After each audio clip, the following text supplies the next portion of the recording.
Have you ever looked up at the sky and watched the sun disappear?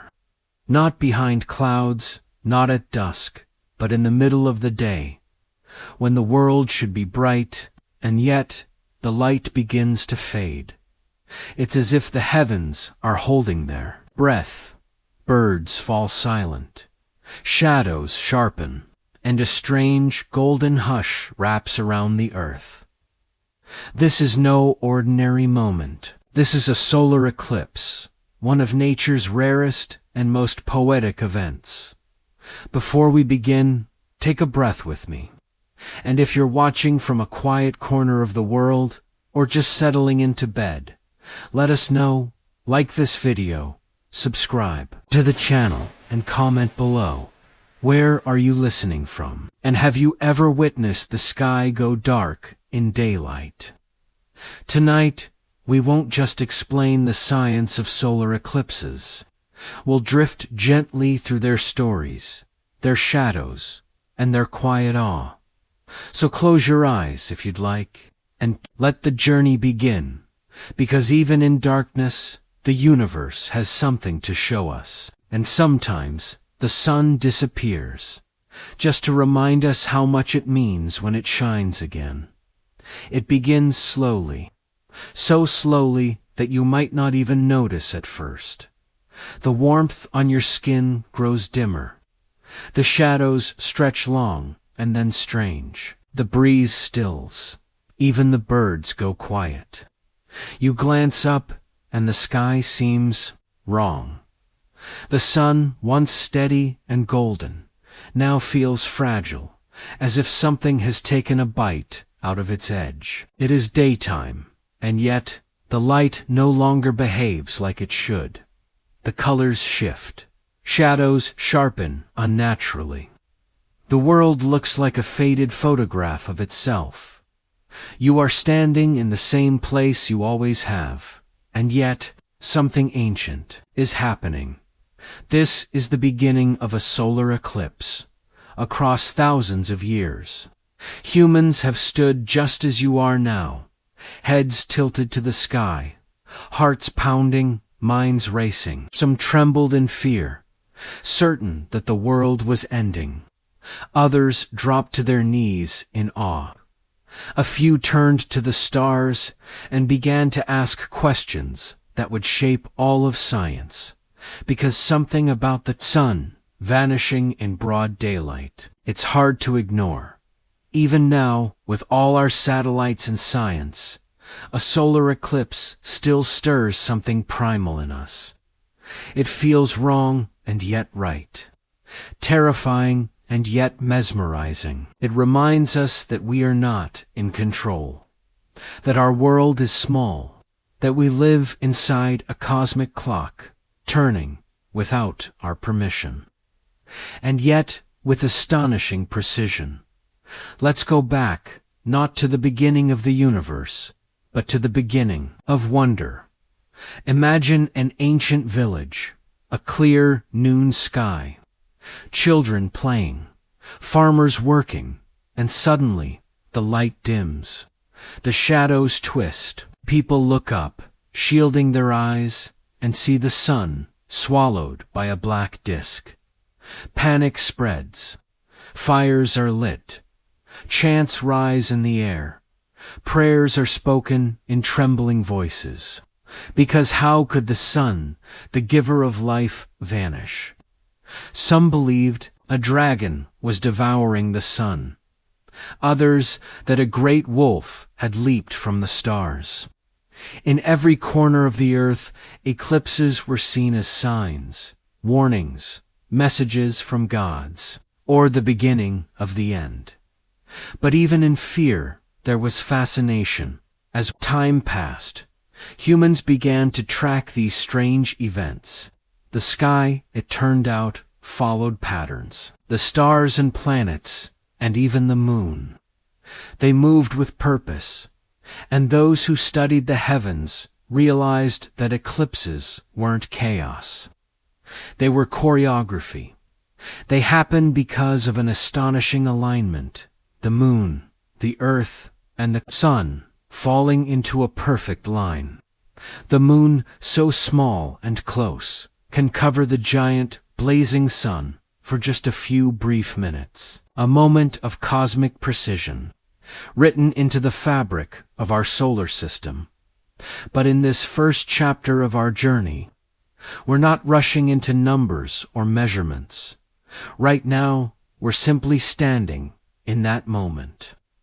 That moment when the birds stop singing, when the air cools and the wind dies, when the light turns silver and time itself seems to pause. You are there. Whether it's your first eclipse or just a dream in your imagination, you can feel it. The hush, the awe, the mystery, solar. Eclipses are not just astronomical events. They are emotional ones. They stir memory, instinct, and wonder. They connect us to the past, to every human who has ever looked up and asked, "Why is the sky doing this?" And tonight, we begin to answer that question slowly, softly, and with the calm curiosity that science invites. So rest easy. In the chapters ahead, we'll explore how and why solar eclipses happen, what they reveal about our universe, and what they've meant to civilizations across centuries. But for now, let's just linger in the shadow for a moment longer, because this is how it begins, not with chaos, not with fire, but with a quiet shift, a changing light, the sky that forgets, just for a few minutes, to be day dot up above us, far beyond the reach of our hands. A quiet dance is always unfolding. The sun, the earth, and the moon, three partners, circling in space with ancient rhythm, never colliding, never losing step. You can't hear it. You can't feel it in your bones. But it is always there. This celestial choreography, delicate and precise. A solar eclipse is not sudden. It is not random. It is the result of a pattern so perfect, so finely tuned, that it takes your breath away once you understand it. Let's imagine this cosmic dance floor first. The sun, massive and brilliant, sits at the center, a blazing lantern 93 million miles away, pouring light in every direction. Next, the Earth, tilted slightly, spins around it, making one full orbit every year, carrying us through seasons, sunrises and sunsets. And lastly, the moon, our pale companion, orbits us every month, pulling tides, lighting night skies, and sometimes stepping between us and the sun. But here's the wonder. The moon is 400 times smaller than the sun. Yet it's also about 400 times closer to us. And because of that perfect proportion, the moon can appear the same size in our sky, just large enough to cover the face of the sun.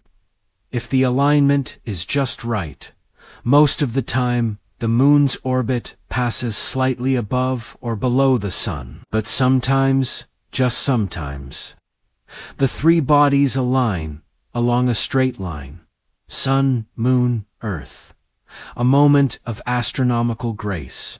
And when it happens, a solar eclipse begins. You can imagine the light streaming from the sun, traveling in straight lines. Now place the moon in its path.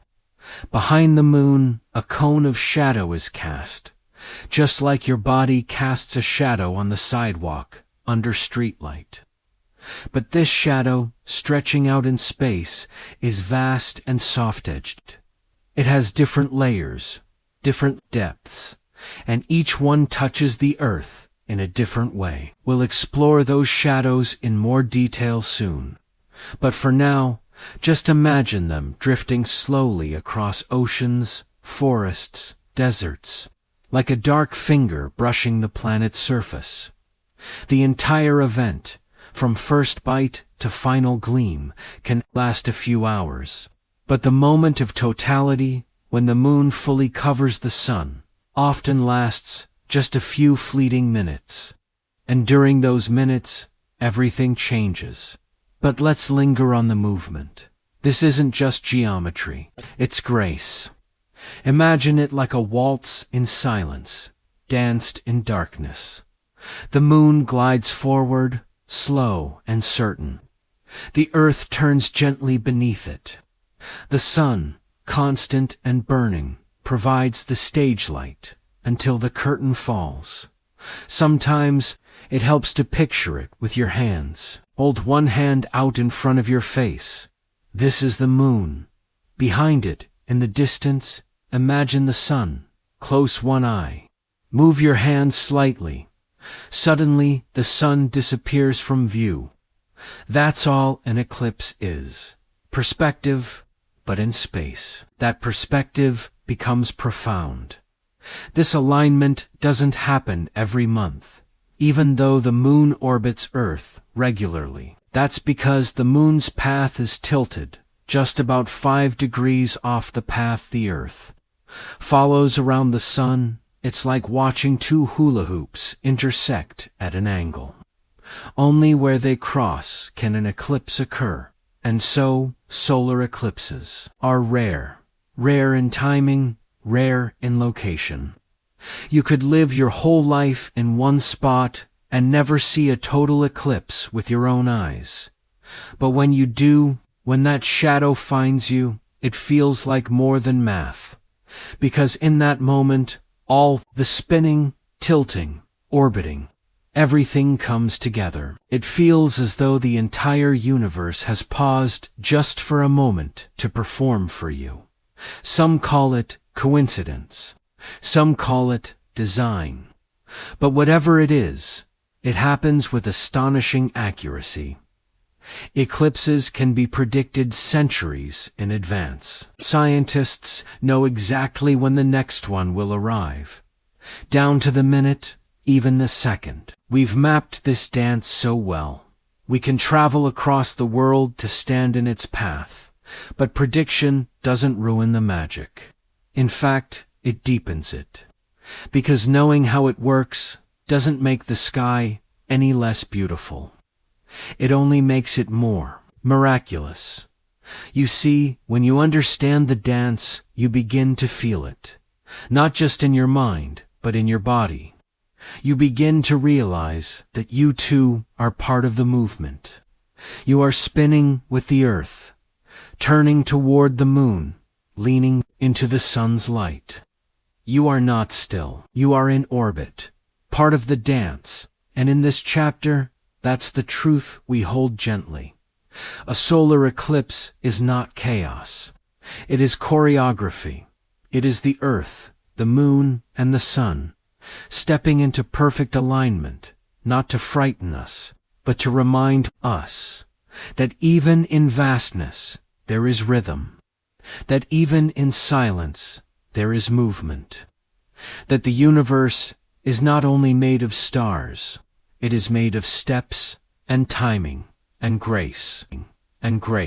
Not all eclipses are the same. Some steal the sky in silence, plunging the world into a soft, ghostly night. Others graze the edge of day, dimming the sun's brilliance, but never fully erasing it. And still others, in their rarest form, leave behind a golden ring, as if the sun itself is wearing a crown of fire. Each solar eclipse is a variation on the same theme: light, shadow, alignment. But like different melodies played on the same notes, they each offer their own mood, their own kind of wonder. Let's drift through them, one by one. Not in haste, but gently, like watching clouds pass or petals fall. This is the one people travel thousands of miles to see. The total solar eclipse, a moment when the moon completely covers the face of the sun. No sunlight, no glare, just a black disk in the sky, still perfect. Surreal as the moon moves into place, A slow darkness falls over the land. Colors drain from the world. The temperature drops. And for a few short minutes, day becomes night. Then the sky reveals something we never usually see: the solar corona, the sun's hidden halo, faint and ghostly, stretching in all directions. It's the sun's outer atmosphere, usually drowned in brightness. Now it glows like silver fire. This eclipse is total only for a narrow path, maybe just 100 miles wide, known as the path of totality. Outside this line, the eclipse is only partial. To stand inside the path is to witness something almost sacred. A perfect alignment. A shadow from the moon that reaches across space and touches Earth for just a few minutes. People gasp, some cry, and even those who understand every detail of the physics fall silent in awe. Now imagine something quieter. A partial solar eclipse happens when the moon covers only part of the sun. There's no total darkness. The day doesn't become night, but something feels off. The sun becomes a strange shape, a bite taken from its edge, like a cookie half-a-ton. The light softens, shadows become sharper and oddly curved. You might not notice right away, but something in your body knows. This is not normal sunlight. Partial eclipses are far more common than total ones. Many people experience them without even realizing. And yet, if you look through proper eye protection, you'll see a fascinating sight. The sun reshaped by shadow, bit by bit. The moon slides across it, and then slowly slips away again. It's like watching the sky play a quiet game, peekaboo with the stars. Then there is the annular eclipse, perhaps the most visually strange of all. The moon, in its elliptical orbit, sometimes passes farther from Earth, and when it does, it appears just a little smaller in the sky. So when it moves in front of the sun, it doesn't cover it completely. Instead, it leaves a ring of fire, a perfect circle of sunlight surrounding the moon's dark silhouette. This is called an annuus, from Latin, meaning ring. And what you see is breathtaking. A dark center wrapped in golden flame. Annular eclipses, Dante, bring total darkness. The corona stays hidden, but the view is unforgettable, like a portal has opened in the sky. It's the sun and moon in near perfect alignment, but just not close enough to touch. Still, that gap creates beauty. A reminder that even imperfections in space can paint astonishing pictures. And then, the rarest kind of all, a hybrid eclipse. It begins as one type and ends as another. In some parts of the world, it appears as an annular eclipse, the ring of fire. In others, it becomes total, complete darkness, and the corona in full bloom. This is due to the curvature of the Earth, and the varying distance between the observer and the moon. Hybrid eclipses are uncommon. They are travelers' eclipses, never quite one thing or the other. They remind us that not everything fits neatly into categories, that the universe likes to surprise us, even when we think we know its patterns. Each of these eclipses, total, partial, annular, hybrid, tells the same story in a different way. They all begin with alignment. They all involve the sun, the moon, and the earth in a celestial line. But what you see, what you feel, depends on where you are standing and when. You could be just a few hundred miles outside the path of totality and miss the darkness. You could be standing in the desert under a ring of fire. Or you could glance up and see the sun turned into a thin crescent, soft, silver, sharp. None is better than the others. Each is a reminder that we are part of something vast and moving and beautifully precise. And so, next time someone tells you an eclipse is coming, don't just ask when, ask what kind, because the answer will shape your experience. Whether it's a shadowy curve, a golden ring, or a moment of near night in the middle of day. And remember, it's all the same moon, it's all the same sun, but how we see them depends on the dance. When you were a child, perhaps you watched your own shadow stretch across the sidewalk in the setting sun. A soft echo of yourself, reaching longer and longer until it faded into the dusk. But what if a shadow could stretch across continents? What if a shadow could darken the sea, the desert, the sky itself during a solar eclipse? That's exactly what happens. The moon, though small, casts a mighty shadow, a cone of darkness that reaches from space down to Earth's surface.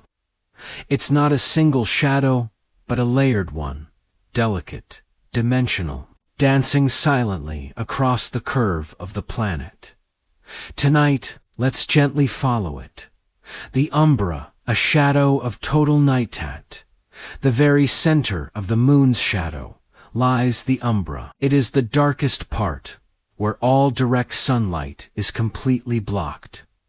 If you stand in the umbra, you see the moon cover the sun fully.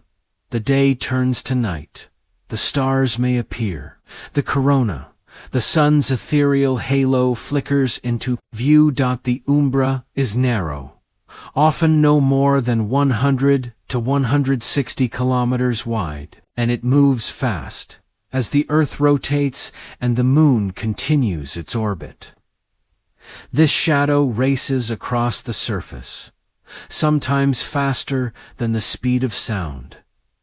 This path is called the path of totality, and only those standing in its slender band get to witness the total eclipse. Imagine it like a brushstroke across the planet, precise and fleeting. If you are just a few miles outside of it, you'll only see a partial eclipse. Within it, the world becomes still. The temperature drops, the light changes, and everything seems to hold its breath. The umbra is the place of full alignment, where shadow meets sunlight in perfect balance. The penumbra, the shadow's edge surrounding. The umbra is a lighter, gentler shadow. The penumbra, if you stand in the penumbra, only part of the sun is hidden. This is the realm of the partial eclipse. Here the sky dims slightly, but never turns dark. The sun becomes a crescent, a glowing arc, slowly changing shape. There is no corona, no stars, no eerie nightfall.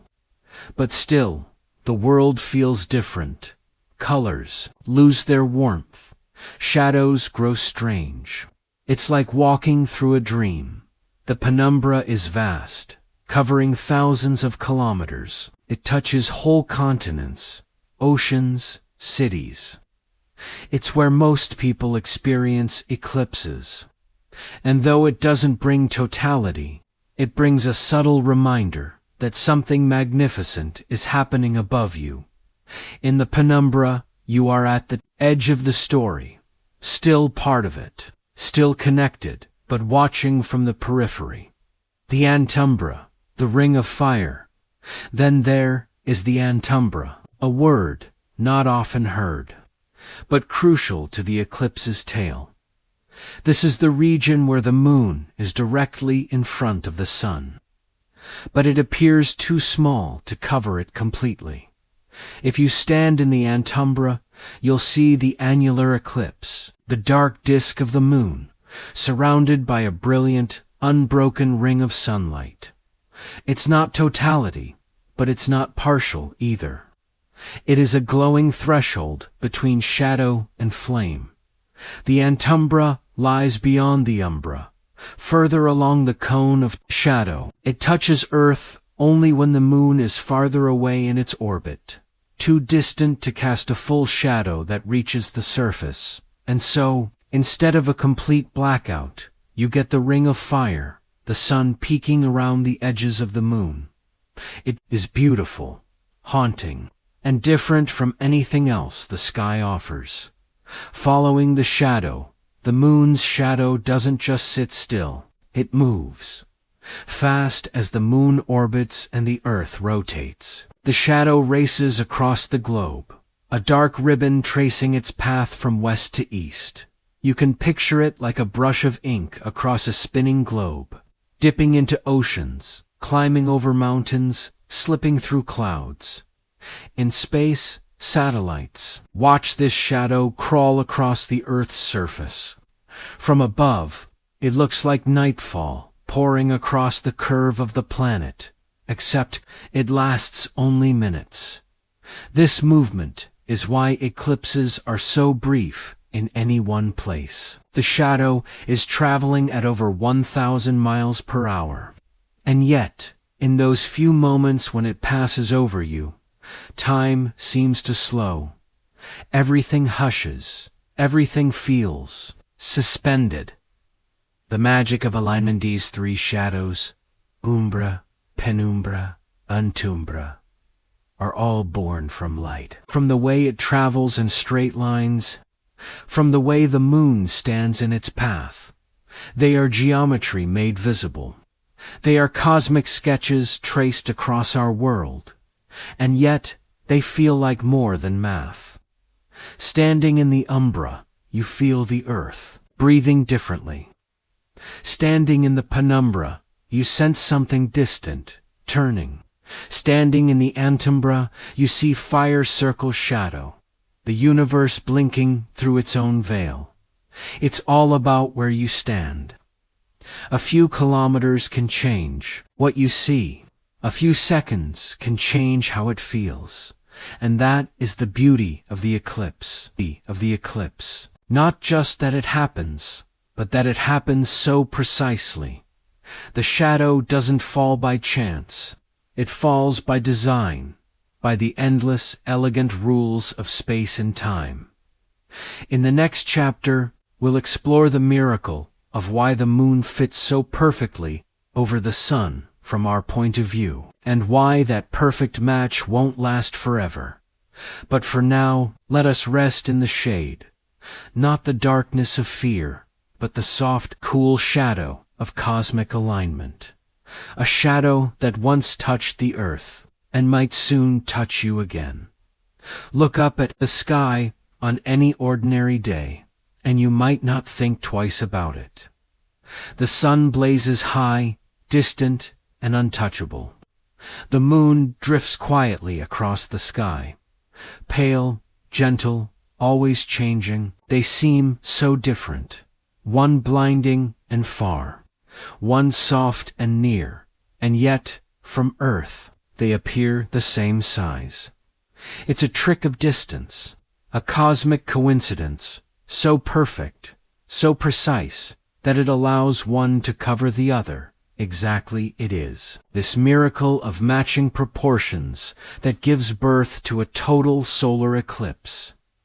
The sun is about 400 times wider than the moon, but it's also about 400 times farther away. This astonishing ratio means that from our vantage point, they line up almost perfectly. The moon, small and dark, can block out the mighty sun, revealing only its outer glow.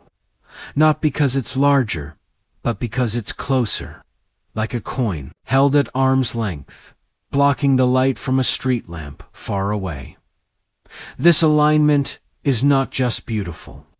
It is rare in the universe. No other known planet in our solar system experiences eclipses quite like ours. We live on a planet where the sky has been set up for spectacle. It's as if nature arranged a theater just for us, and sometimes draws the curtain shut for effect. What are the chances? Think of all the variables that had to align. The size of the moon, its distance from Earth, The size of the sun, our position in the solar system, the tilt of orbits, the behavior of light. None of it planned, none of it promised. Yet here we are, able to witness the moon slip perfectly in front of the sun, not too small, not too big, creating a moment of perfect eclipse. It's a kind of cosmic poetry, asymmetry, written across unimaginable distances. Scientists call it a transient alignment, a brief era in Earth's long history, when the geometry just happens to work. Because here's the secret. This won't last forever. The moon is drifting away every year. The moon moves just a little farther from Earth, about 3.8 centimeters. Roughly the width of your fingernail. It's not much. Not now. But over millions of years, it adds up. Long ago, the moon was much closer. Its shadow was larger, and total eclipses lasted longer. In the far future, it will be too far away to fully cover the sun. Total eclipses will become annular, and eventually they will stop altogether. We are living in the golden age of solar eclipses, a narrow window in the history of time when the balance is just right. And that makes every eclipse, every fleeting moment of darkness in daylight feel like a gift. It's not only beautiful, it's temporary. And that knowledge makes it sacred, a universe of asymmetry from space. Most moons are either too small or too large, too close or too far to create a total eclipse like ours. On Mars, eclipses are just blinks. The small moons zip past the sun like pebbles. On Jupiter and Saturn, moons cast long shadows, but none match the sun's apparent size in just the right way. Only here, on Earth, does the math become magic. We live on a planet tuned for wonder, and yet we almost missed it. It took us thousands of years to understand what we were really seeing, to realize that the moon wasn't devouring the sun, that it wasn't a dragon, or a god's wrath, or the end of time. It was alignment, perfect, mathematical, silent alignment. Histories, awakening ancient astronomers, began to notice the patterns, the moon's cycle, the sun's path. They carved predictions into stone, recorded eclipse seasons, began to see the shape of the cosmos. But it wasn't until much later that we realized the perfection behind the illusion, the 400-to-1 ratio, that made the impossible possible. And once we did, we understood that we were watching something that not every civilization gets to witness. That in all the planets, in all the moons, in all the skies, we are among the few to see a crown of sunlight formed by the edge of a moon. Is it coincidence or simply a gift of perspective? The universe doesn't offer meaning. We give it meaning by noticing. And in this case, we noticed a perfect fit. The fragile Balancey solar eclipse is more than light blocked by shadow. It's a reminder of how fragile balance can be. If the moon were just a little smaller, no total eclipses. If it orbited just a bit farther, no ring of fire. If Earth were tilted more steeply, the shadows might never align. Everything hangs in a delicate dance. Gravity, distance, orbit, mass. And for now, in this blink of cosmic time, it all works. We live in a world where the moon fits just right, where shadows line up, where the sky writes poetry with its angles and arcs.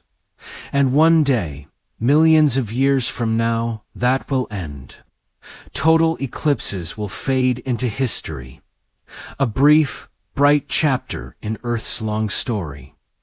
But tonight, the moon still fits. The sun still waits. and the shadow still falls.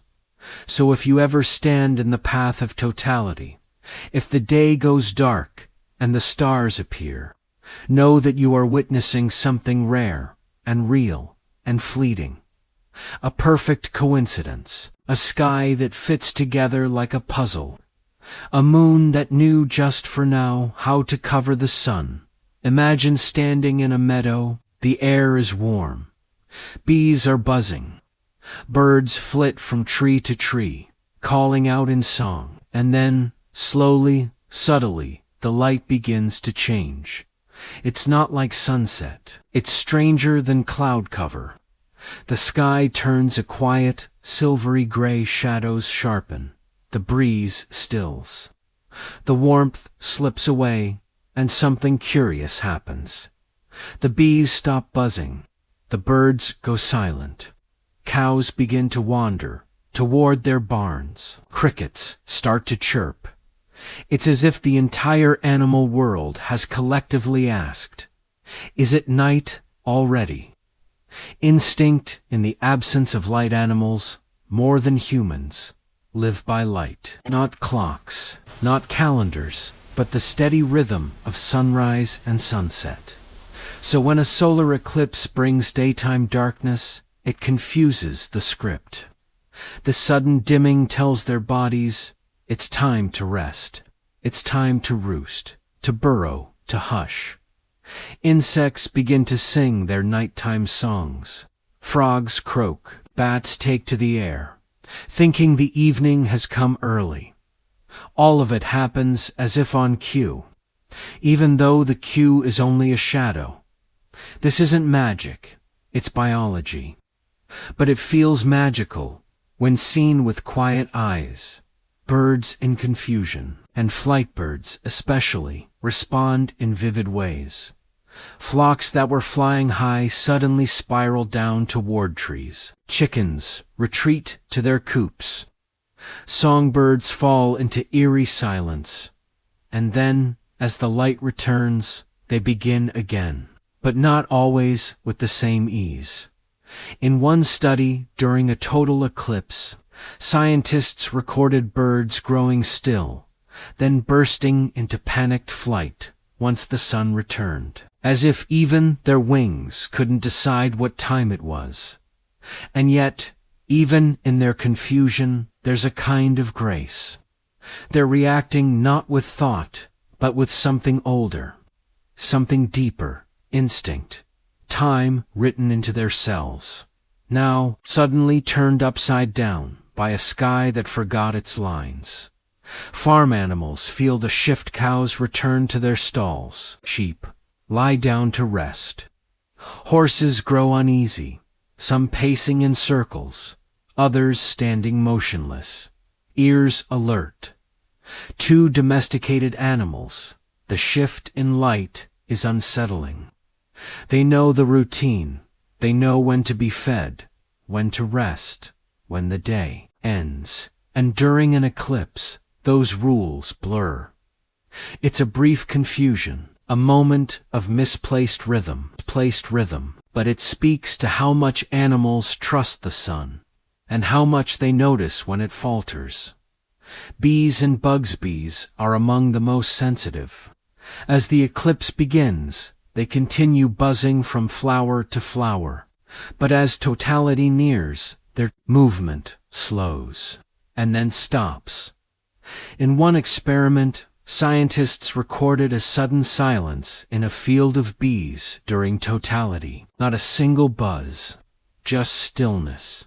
As soon as the light returned, so did their hum, as if someone pressed pause on a song, and then resumed it without warning. Other insects do the opposite. Crickets, cicadas, and katydids begin their evening choruses.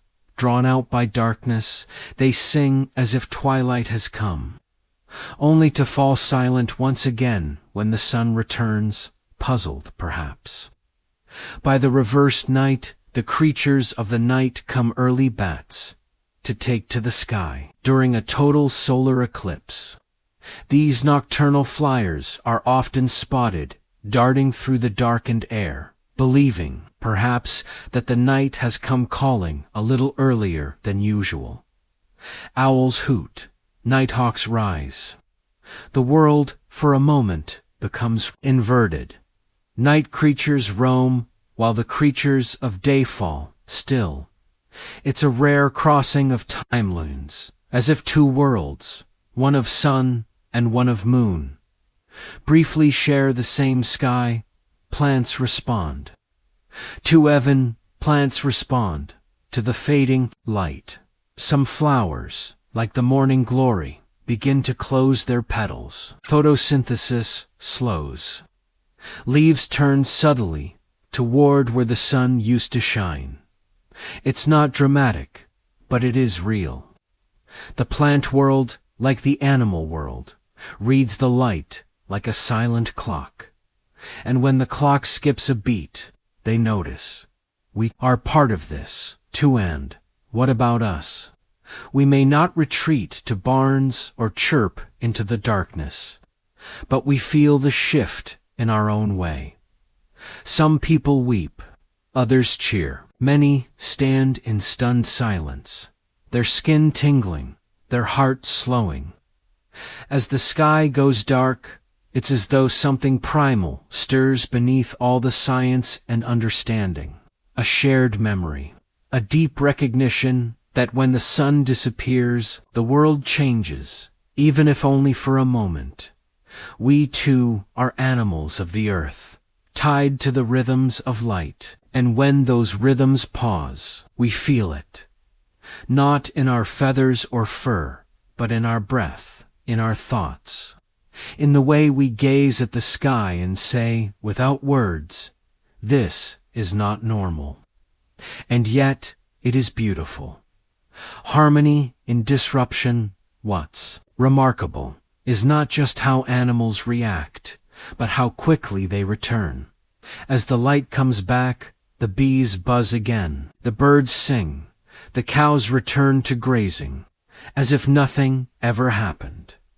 There is no panic, no lasting fear, just a gentle reset of nature's clock, a breath held and then released. And in this, there is a kind of wisdom, to accept what comes, to pause, to notice, and then to continue. Eclipses are temporary. So are disruptions. So is confusion. But life goes on. In every chirp, every wing beat, every step.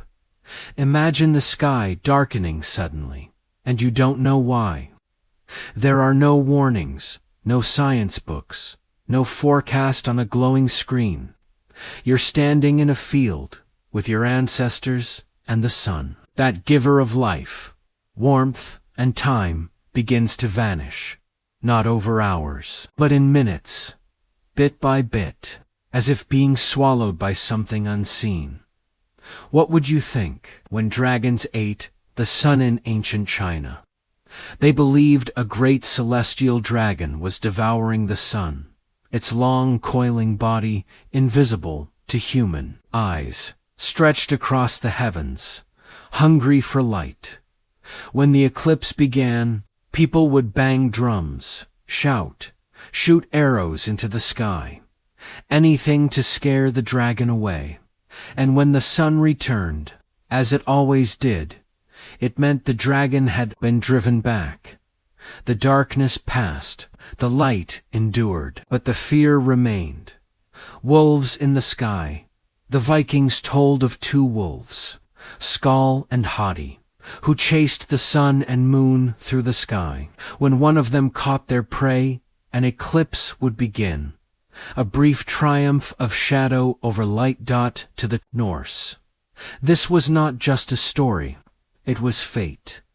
The great twilight of the gods, Ragnarok, would come on the day when both wolves succeeded, and the skies would go black forever. Until then, the sun always escaped, just in time. Serpents, jaguars, and sky beasts in South America. The Inca believed that a jaguar leaped into the sky to bite the sun, its dark mouth creating the black circle in the sky. They feared the jaguar would then descend to earth, if not frightened away. Elsewhere, in the legends of the Hindu epics, the demon Rahu is said to chase the sun and moon to take revenge for his own beheading. When he catches them, eclipses occur. But because Rahu has no body, the sun slips out of his mouth again, ending the eclipse. These are not bedtime stories. They were attempts to explain something terrifying, because what else could cause the sunlight itself to die, even for a moment? The sun as a god, and the eclipse as judgment in many ancient cultures. The sun was a god. The Egyptians revered Ra, who sailed across the sky in his golden boat each day. An eclipse might mean Ra was under attack, or had turned his face away from the world. In some ancient Mesopotamian texts, eclipses were seen as warnings, omens of illness or death, especially for kings, priests, and astronomers, who were often one and the same, would perform rituals to protect rulers during eclipses, offering prayers, lighting fires, or even crowning temporary substitute kings to bear the bad luck in this light or this shadow. The sun was not just a ball of burning gas. It was fate. It was justice. It was watching stories written in shadow. What's beautiful is how these ancient myths, despite their fear, also reflect imagination. People weren't simply afraid. They were trying to understand. The sudden darkening wasn't meaningless. It meant something. It had a shape, a character, a will. When the skies went dark, humans looked upward and told stories to explain the silence. They painted creatures on temple walls. They carved sun-eating gods into stone. They whispered tales from mother to child. Don't worry, it's just the dragon. He'll leave soon. And he always did. Eclipses in ancient records, long before telescopes. People kept records of eclipses. The Babylonians, masters of early astronomy, could even predict eclipses with surprising accuracy using only mathematics and careful sky watching. In fact, one of the oldest written historical events ever recorded is an eclipse. On a clay tablet from ancient Mesopotamia, astronomers wrote about the sun vanishing in the sky, noting the day, the time, the fear in the city. Another famous record comes from ancient China in 2134 BCE, where two royal astronomers failed to predict an eclipse and were reportedly executed for their oversight. In some cultures, accuracy meant survival, and eclipses were not to be missed. From fear to reverence over time, as science grew and myths gave way to mathematics. The eclipse lost some of its fear, but it never lost its mystery, even today. When we know precisely why and when they happen, people still gather in fields and deserts and mountaintops just to feel it. The hush, the chill, the awe.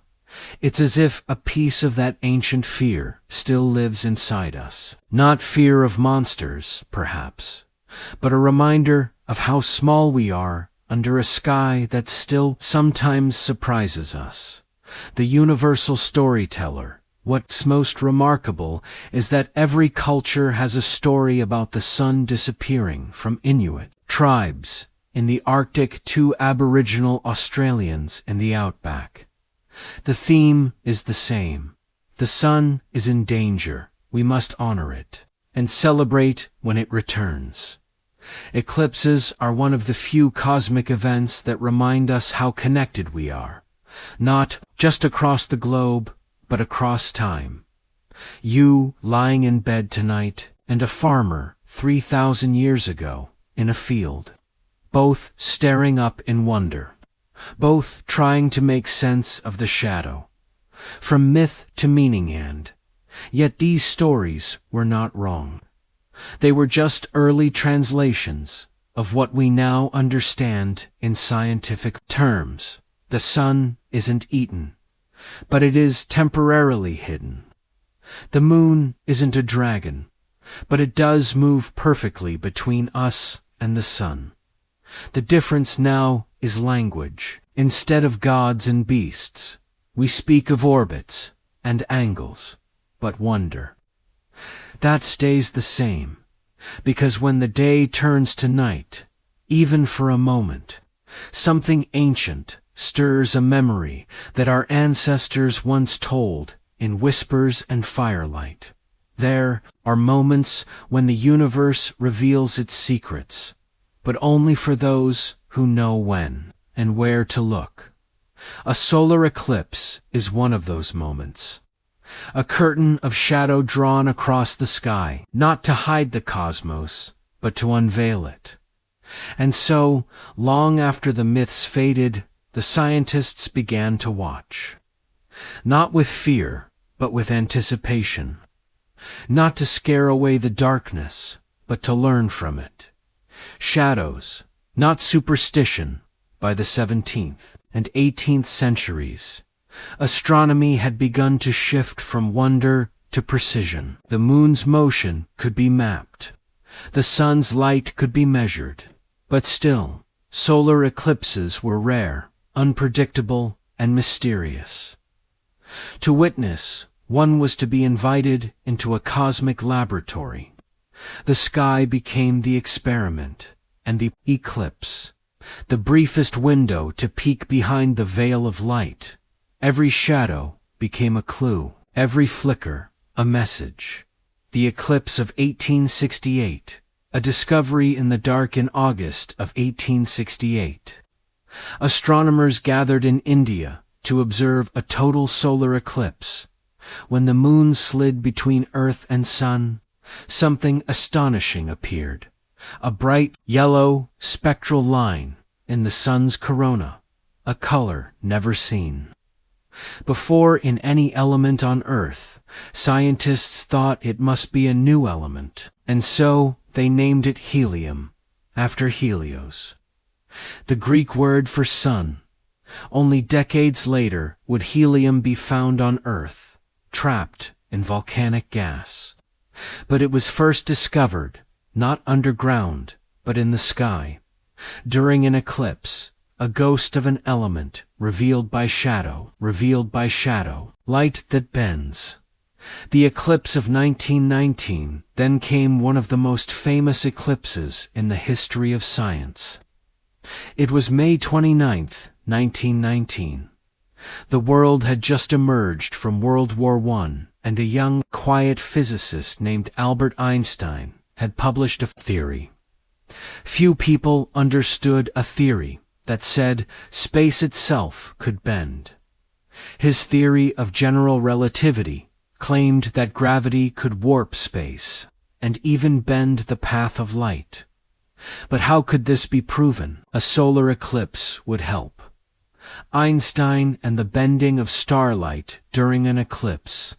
When the moon blocks the sun, stars that lie behind the sun become visible, only for a few minutes. Einstein predicted that those stars' positions would appear shifted as their light bent around the curved space near the sun. So British astronomer Sir Arthur Eddington led an expedition to the island of Principe, off the coast of West Africa. He set up telescopes and waited for the eclipse, and when the moment came, he captured it. The first physical evidence that light doesn't always travel straight, that space can be curved like a fabric, and the sun is heavy enough to pull even light. Toward it, Einstein was right, and the world would never see space the same way again. All because of a shadow, the eclipse as cosmic X-ray even today. Eclipses remain windows into solar secrets. During totality, when the sun is completely covered, its corona becomes visible. Normally, the corona is hidden by the sun's blinding light. But in those rare moments of darkness, its ghostly tendrils shine. Scientists study the corona to learn about the sun's magnetic fields, solar flares, and space weather, why the corona is hotter than the sun's surface. This shimmering veil of plasma can only be observed in full clarity when the light turns off. In that silence, science listens. Modern missions, ancient shadows even, in the age of satellites and space telescopes, eclipses still matter. In 2017, a total solar eclipse swept across the United States from Oregon to South Carolina. Millions watched. But among them were scientists.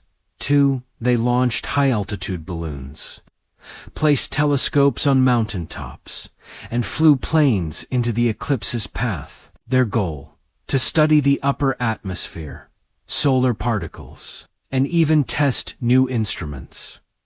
It was a nationwide experiment, written in shadow and light, and in 2024, another total eclipse will cross North America, and the sky will once again become a classroom. Eclipses, as a method, not just a mystery eclipses, have also helped us learn about planets beyond our own.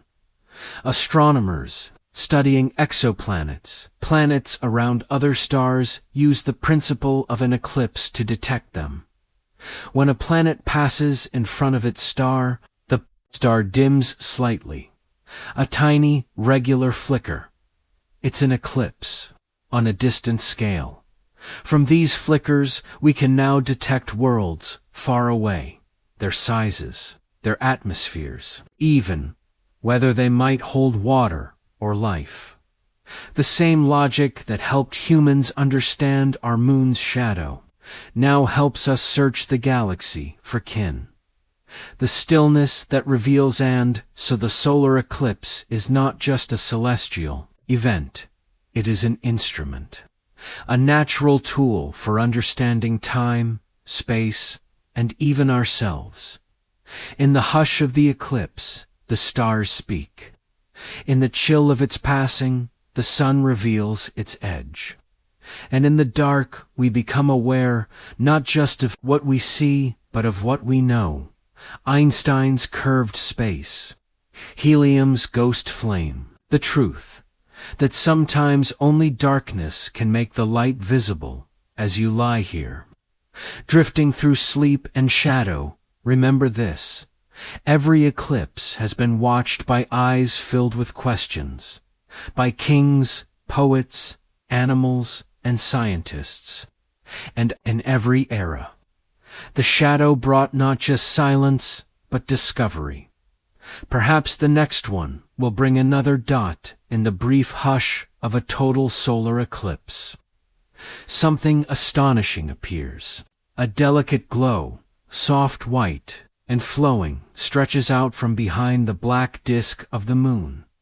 It looks like a crown woven of light. It's not fire, not flame, but something stranger, something more silent, more ethereal. This is the corona, the sun's hidden crown, a crown you cannot normally see most of the time. The sun is too bright to let us see what surrounds it. Its core rages at millions of degrees. Its surface blazes, a storm of convection and light, but just beyond the visible edges, farther out than what your eyes can normally perceive. The sun wears a halo, a whisper of plasma that stretches millions of kilometers into space. We call it the corona, from the Latin word for crown.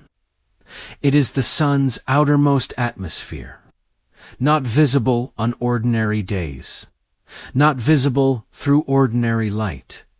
But when the moon moves perfectly in front of the sun, the blinding brilliance vanishes, and the hidden becomes visible. What is the corona? The corona isn't solid. It's not even dense. It's made of charged particles, electrons and ions drifting outward in all directions. A wind of heat and magnetism flowing constantly into the solar system. We call it the solar wind, and it begins in the corona. It brushes against planets, dances with Earth's magnetic field, and paints auroras in the night sky. But the corona itself, it's thin, almost empty, and yet somehow it burns at temperatures over 1,000,000 degrees Celsius, hotter than the surface of the sun itself. This is one of solar science's great mysteries. Why is the sun's atmosphere hotter than its surface? The answers hide in magnetism, motion, and maybe in silence. Why we watch it closely to scientists. The corona is not just beautiful, it's revealing. Inside this faint light are clues.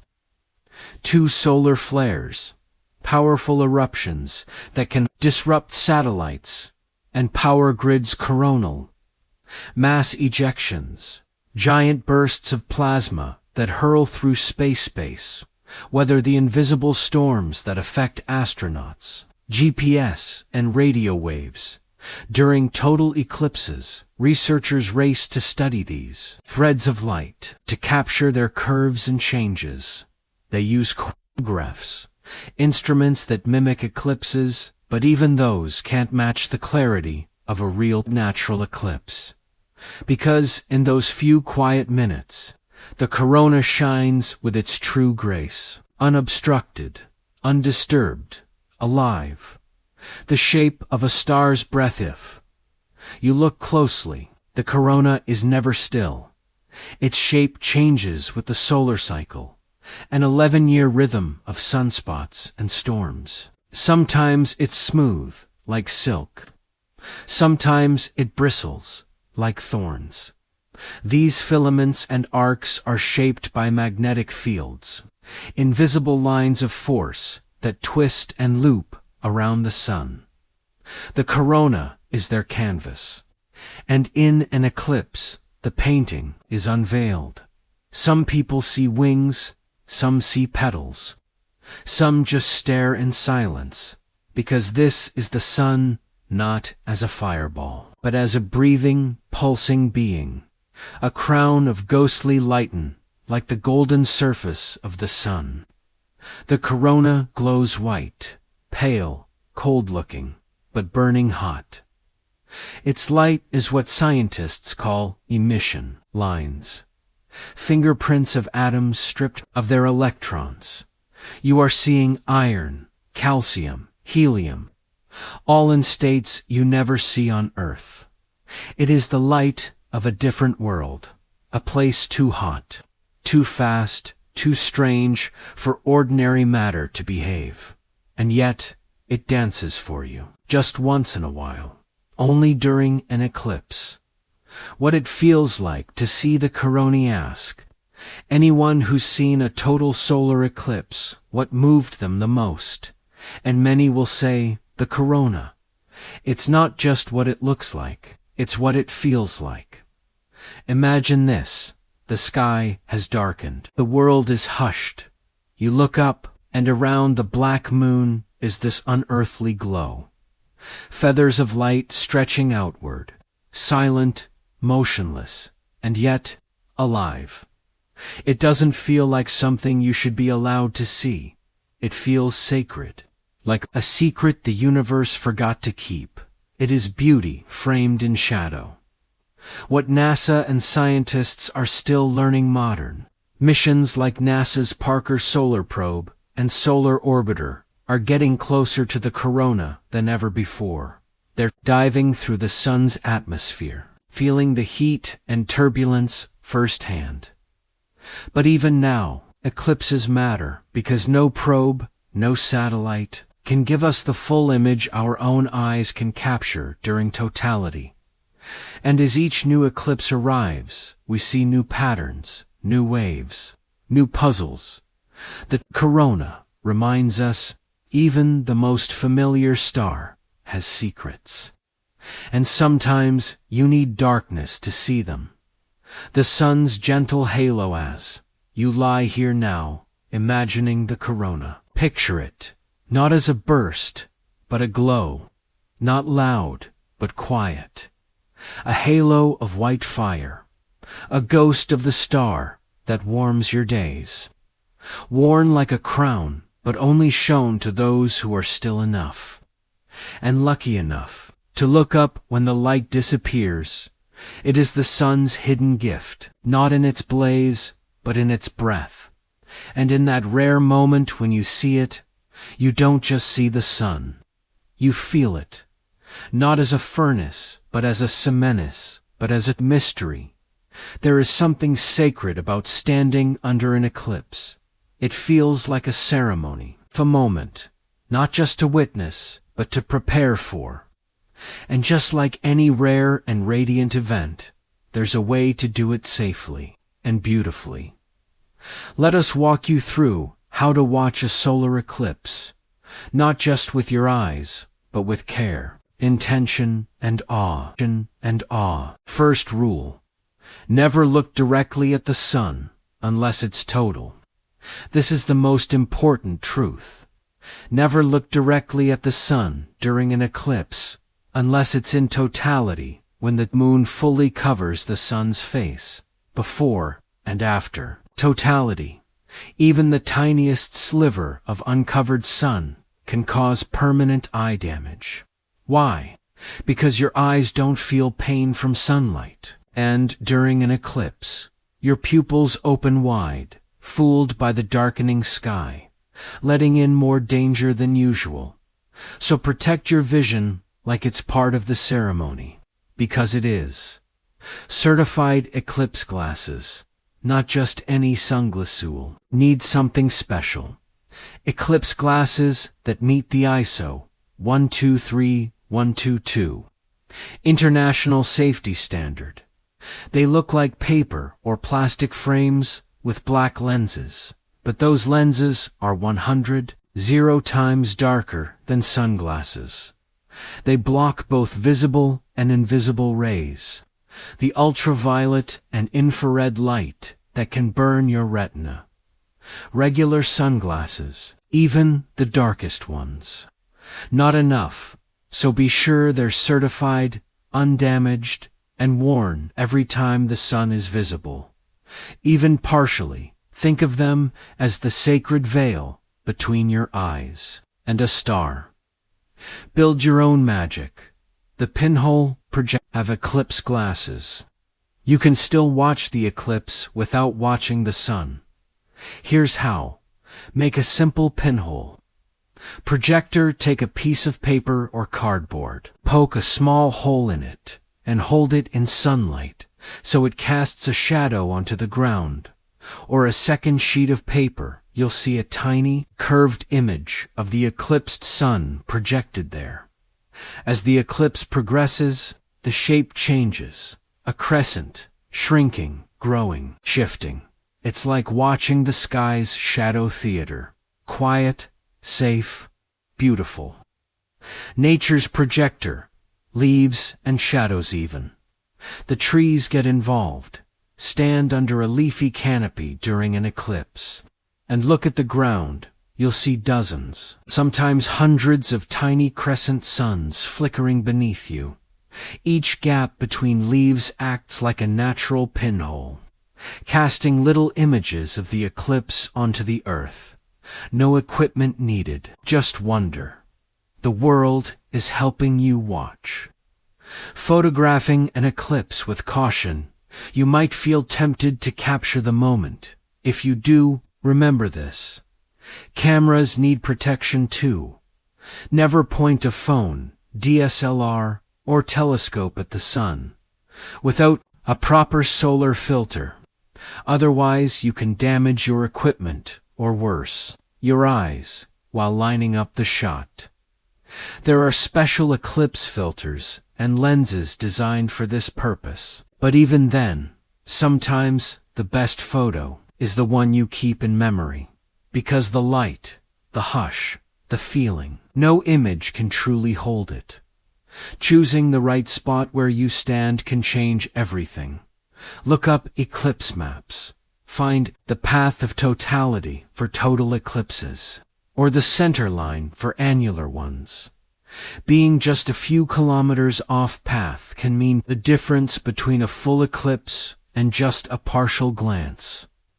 Choose a wide open view, away from tall buildings or mountains, and maybe pick a place where the sky feels big and the silence has room to settle. Timing the moments. Phases of the eclipse solar. Eclipse unfolds in stages, each one worth watching. First contact.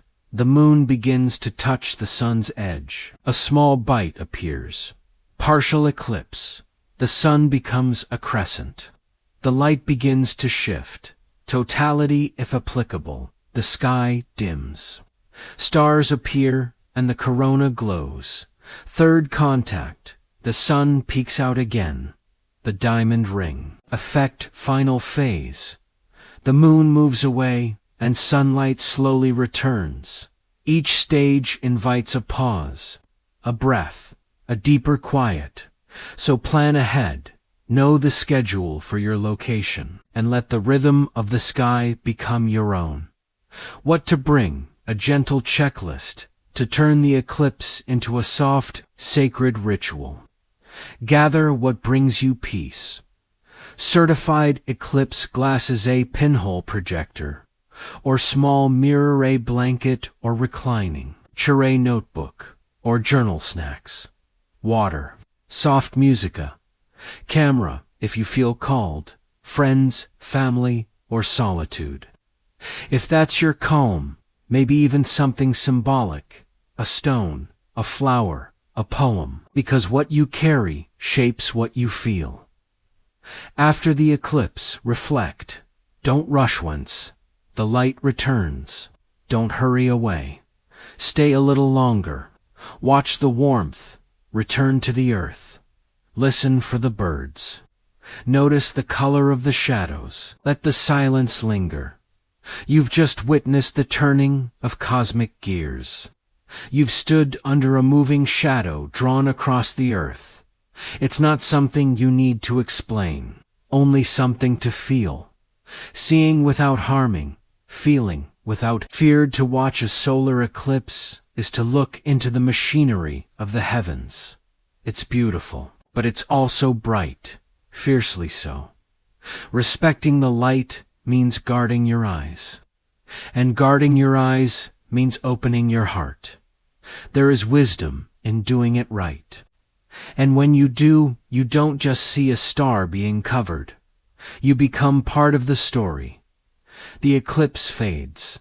The sky returns to blue, but something inside you stays changed. You've seen it now, the moment when day turns to night. When the heavens draw a curtain of shadow across the stage of the sun. And maybe you wonder, will I see this again? When will the sky next whisper? Such a mystery. Let's look forward, gently, patiently, into the eclipses yet to come. The path is always moving. The earth spins, the moon dances. The sun shines steady, and because of this grand celestial choreography, solar eclipses never visit the same place twice in a lifetime, at least not often. They sweep across oceans and continents in thin ribbons, a path of darkness no wider than a few hundred kilometers, traced across the earth like a brushstroke of night. Each path is brief, but beautiful. Each is promised, but only to the places standing still at just the right time. Upcoming eclipses, a glimpse of the future here, are just a few of the eclipses waiting in our near future. Whispers of shadow, already set in motion by the heavens. August 12th, 2026. Total solar eclipse. This one sweeps across Greenland, Iceland, and parts of Spain. If you find yourself beneath it, you'll see a brief but perfect night in the afternoon. The sun will vanish, and the corona will glow in the northwestern sky.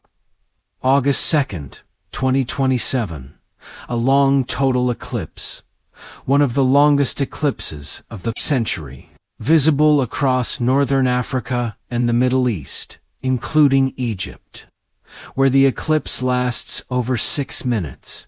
Imagine standing near the Great Pyramids as the sun disappears, just as it may have thousands of years ago.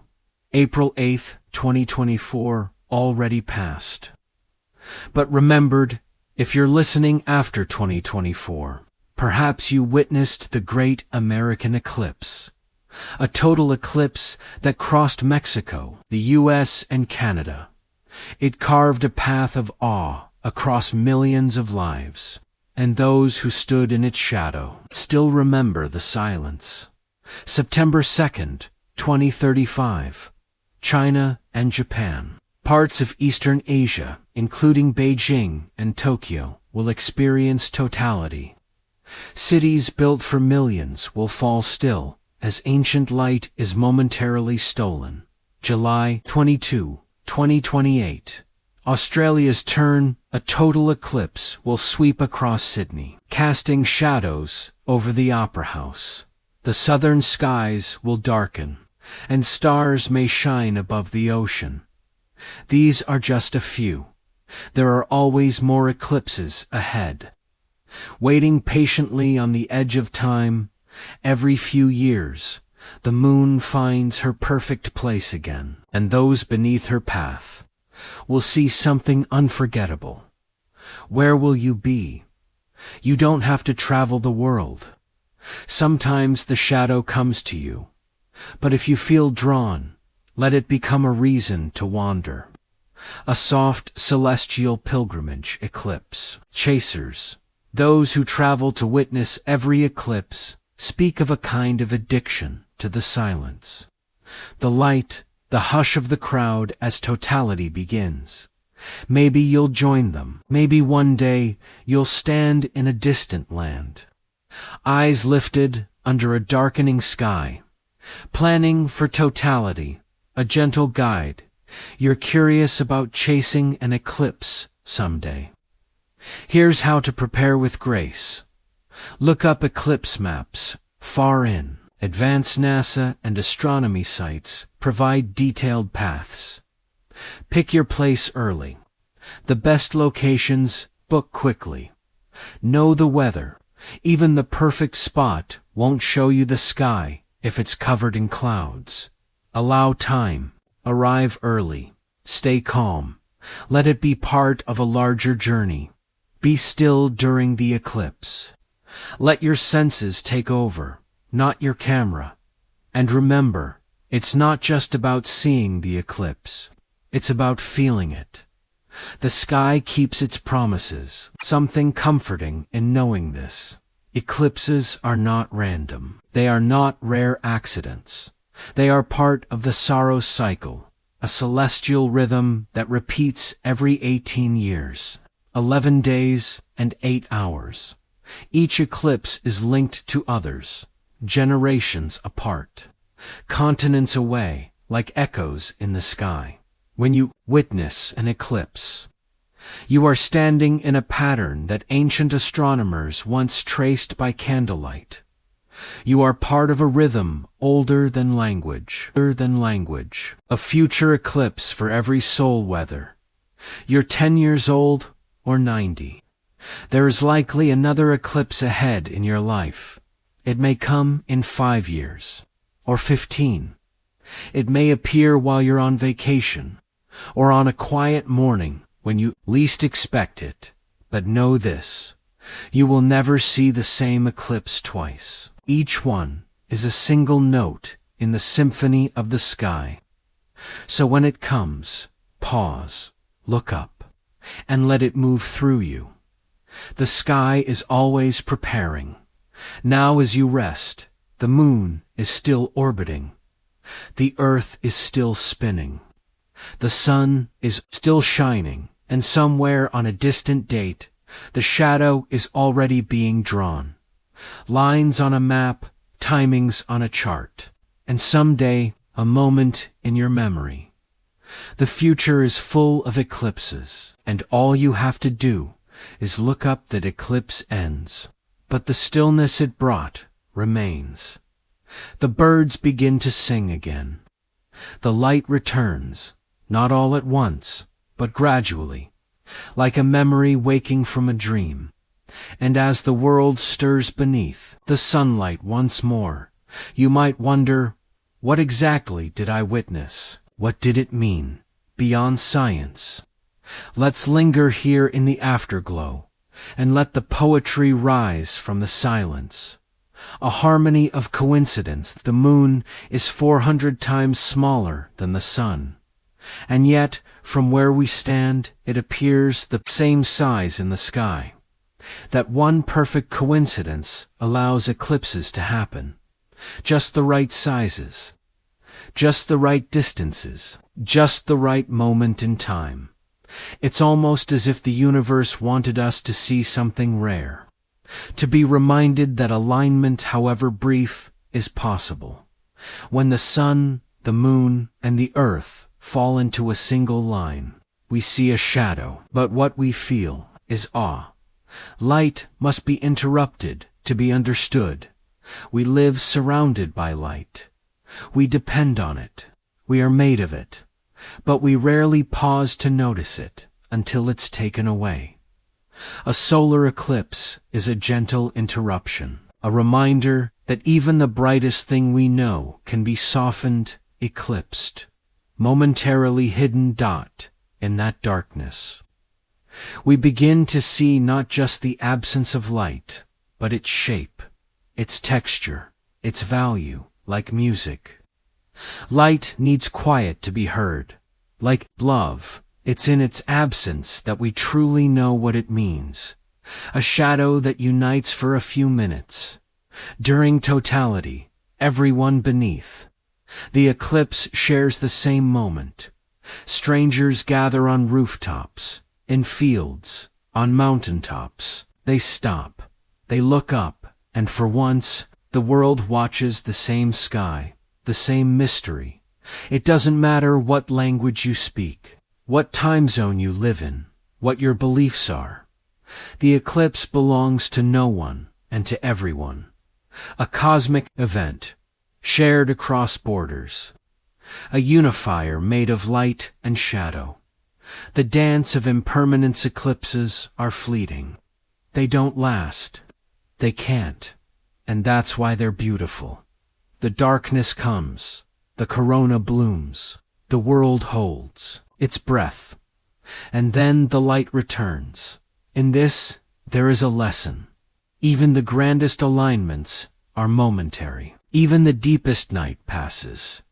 It teaches us to embrace the now, to cherish the rare, to pause for the ephemeral, because some things are precious because they're brief. Echoes in myth, memory, and meaning. For thousands of years, humans have written poems about the sky, sung songs to the sun, told stories of dragons and wolves that swallowed the light. Even now, when we know the science, those old feelings still stir, because a solar eclipse touches something deeper than knowledge. It brushes against our instinct, our memory of mystery. It reminds us that we are small, but also connected to something vast, rhythmic and eternal.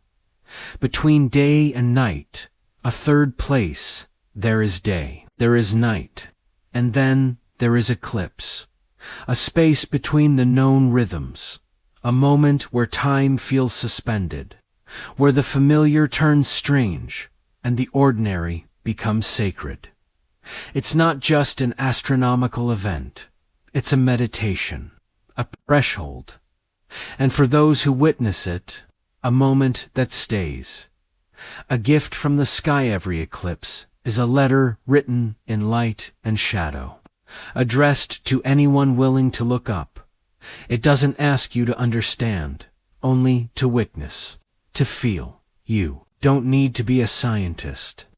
You don't need to know the names of the stars. you only need to pause, to be present, to see the sun disappear, and to feel the quiet of the cosmos sweep over you. What lingers after the light returns when the eclipse ends? What do we carry with us? Maybe it's the memory of a sudden silence. Maybe the image of a glowing corona. Maybe just the feeling of having been there beneath the shadow. Inside the story, what we take with us is not just the event, but the awareness that the universe is alive with motion, that the skies are more than blue or black. They are storytelling, and sometimes they pause just long enough for us to listen. A light that returns stronger. The final sliver of moon slips away. The sun reemerges, and the world returns to color. But it feels different. Somehow clearer, sharper, softer. As though we've been reminded, not just of what was missing, but of what's always been there. Light, shadow, time, and you, a witness to the poetry in between and now. The eclipse is behind us. The shadow has moved on. The light has returned. And you, dear listener, are part of its story now. If you enjoyed drifting through this celestial journey through science, silence, and shadow, subscribe to Science for Sleep for more gentle explorations of the universe. Every week, we share stories to soothe your mind, calm your thoughts, and guide you toward rest, all wrapped in wonder. Let us know in the comments, where did you listen from tonight? What dreams did the eclipse stir in you? Have you ever seen one with your own eyes? We read each one, and remember, the universe turns slowly, patiently, and sometimes it lets us watch in those rare moments.